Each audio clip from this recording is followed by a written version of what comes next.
Hey, Webmug World Entertainment, and I think the realization that Kurtzman Trek is coming to an end has finally struck the media, because we have finally an article that's actually getting worried that this is in fact the end of his run with Star Trek. Because when you start getting headlines that say, after 60 years, Star Trek's next release will make or break the franchise. Yeah. Now, obviously, there's a little bit of coping here as well, but the writing's on the wall. They know it's done. Let's have a look, though, because this is hilarious that finally someone is actually going, this could actually be the end. Maybe we shouldn't have been pushing this crap so hard. But it's saying anyway, Star Trek hits the impressive 60-year milestone in 2026, and while that should mean unbridled celebration, the current state of the franchise is also cause for concern. Since the original series premiered in 1966, Star Trek has become one of the biggest, most successful sci-fi properties of all time. And then Alex Kurtzman and J.J. Abrams got their hand on it, and yeah, they've pretty much buried it, eh? So, largely divided into the classic and modern eras, the franchise took a 12-year break from TV screens after 2005's Enterprise's series final was met with almost universally negative reactions. I think that's hilarious. They think, this is where the cope already starts, they think that Star Trek went on a hiatus because the very last episode of Enterprise. No, this show was already cancelled. That's why they rushed that episode into what it became, which was essentially a TNG episode, but it was already, the plug was already pulled on Star Trek. So this idea that, oh, that last episode is why they didn't go, no, it was done. And I believe his name, isn't it Wes Nunez, or Les Nunez? He's the one who pulled the plug because he hated Star Trek.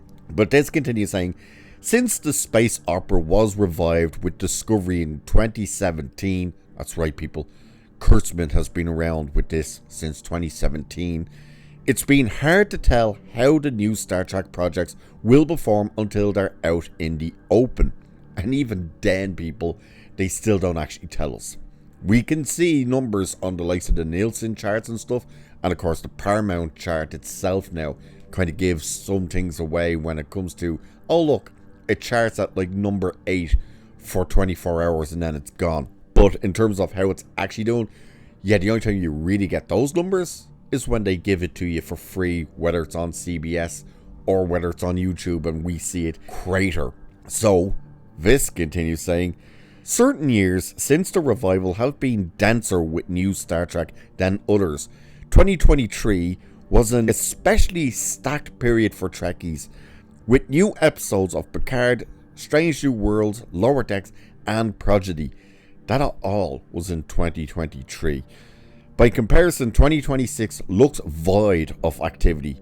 Starfleet Academy's Season 1 is already nearing its final, thank God, and there is only one other Star Trek project to arrive before 2027.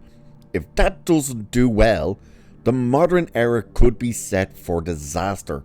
Hopefully, 2026 is more a triumph than it is a failure, meaning the franchise can continue to boldly go for decades to come. Here's the thing, that's where the biggest part of the code comes in. Oh, hopefully it does so well that you are now basically putting all of your hopes on the penultimate season of Strange New Worlds. Keep that in mind, Strange New Worlds is already done. You know, you're getting a season and a half, that's it. It's done after that. And they're thinking they need that to do so well. Because if they're saying hopefully 2026 will be a triumphant year for Star Trek, well, Starfleet Academy has already failed. We've seen that. We can see what it's doing. We can see the reaction. We saw what it did when they put the first episode live on YouTube for its premiere, and it failed to gain 1,000 subscribers or whatever it was at the time, where Gary from Nerdraddick put a Spock action figure in a chair and got more views within 20 minutes. So there's literally saying the writing is on the wall that because Starfleet Academy is tanking all the hopes for future Star Trek under Kurtzman lies solely on the penultimate season of a show that's already finished. And keep in mind, people, not just have they completely wrapped all of Strange New Worlds season 4 and 5, but they've also wrapped season 2 of Starfleet Academy. These are normally the times we start hearing, oh, they've already greenlit another season, or they've put another show into production and stuff like nothing. Radio silence. In the year that, number 1, Star Trek truly has died under Kurtzman. Number 2, he's done it on the 60-year anniversary of the series. And number 3, his contract runs out this year anyway. Double dumbass on you!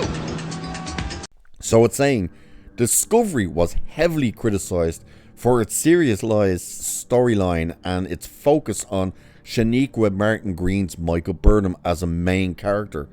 Star Trek typically avoided these things in the classic era, opting instead for episodic adventures that didn't require viewership that was quite so active.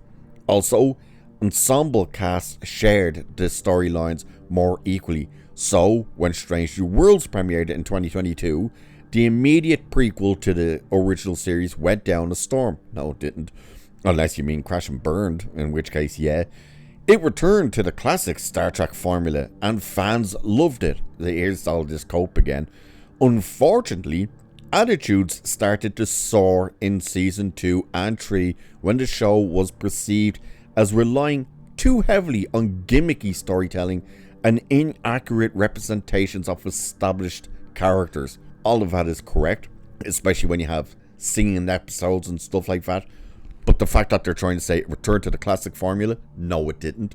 They were also telling you, you don't have to ever have seen Discovery to watch Stranger Worlds. And the first at least 5 episodes, every time you had Pike look in a reflection, he saw his face all melty and stuff.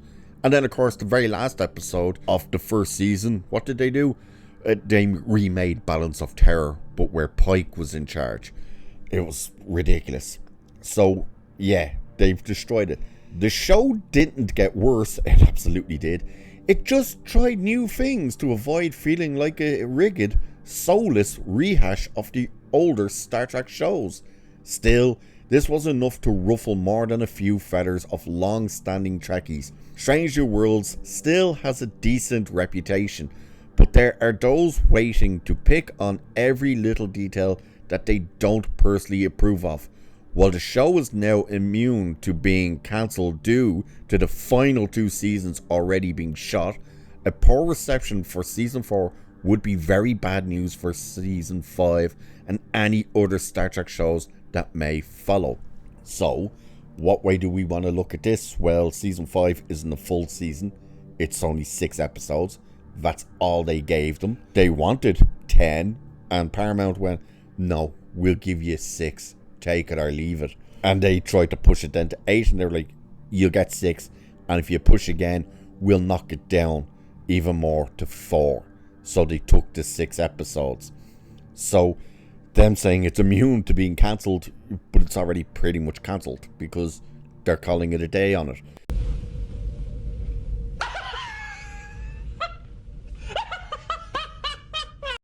The fact that they think season 4, if it does badly, it destroys season 5. Well, season 5 only has 6 episodes, so whatever, nobody cares. There's no other shows to follow other than Starfleet Academy season 2, which is also now finished filming. So everything is wrapped up.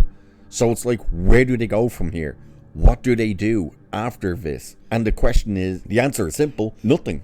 It's clear they're just gonna let it die. Now, they're trying to push this narrative that these other idiots have been pushing, which is, oh, if you don't enjoy this, you're going to kill the franchise. They're not going to want to make any more shows or anything for the next 15 years. And it's like, good, because that's exactly what it needs now. Back in the day, they used to say, oh, Star Trek, it's been going too long now, pretty much non-stop. It needs this massive break. That was with good quality Star Trek. But now the problem is we have nothing but garbage Star Trek. That's not real Star Trek. It's not Star Trek at all. It's a skin suit of what should be Star Trek, but It's not Star Trek.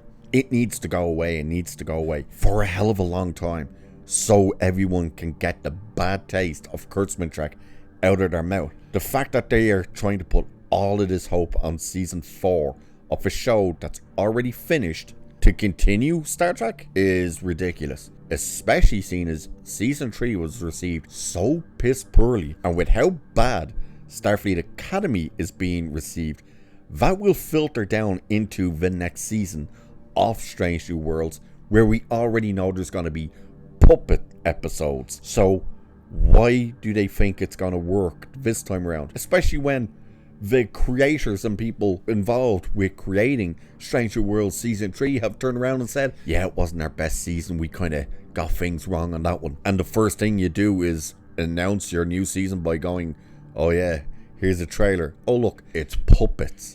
Yeah. So as you can see, the writing is on the wall. This is officially the end of Kurtzman Trek. We are finally, by the looks of it, getting away from this dystopian future that he's envisioned for Star Trek, and it couldn't come soon enough. But what do you guys think? Do you think this is the writing's on the wall?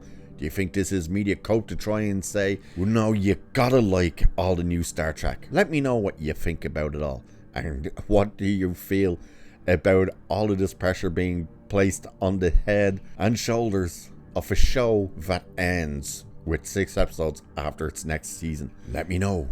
And with that, I shall leave it there for this one. So do like and share and subscribe and all that good stuff. Cheers, and I shall catch you in the next one. Second star to the right. And straight on till morning.